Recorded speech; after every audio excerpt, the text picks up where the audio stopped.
السلام علیکم ناظرین، ہمارے ساتھ موجود ہیں آگے رضا مہدی ماضی صاحب۔ ہم ان سے سوال کرنا چاہتے ہیں کہ حضرت امیر المومنین علی ابن ابی طالب علیہ السلام نے فتنہ کی کیا تفسیر بیان فرمائی ہے؟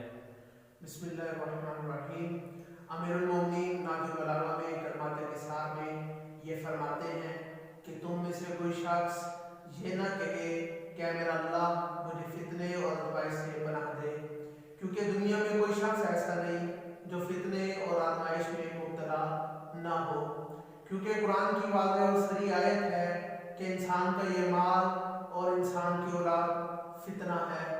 مولا فرماتے ہیں اگر تم اللہ سے دعا کرنا چاہتے ہو تو اس طریقے سے کیا کرو، اے میرا اللہ مجھے اس فتنے سے پناہ دے جو گمراہ کرنے والا ہے، یعنی انسان کو گمراہ کرنے والے فتنے سے دعا مانگنی چاہیے کہ میرا اللہ مجھے گمراہ کرنے والے فتنے سے پناہ دے۔ یہ تھے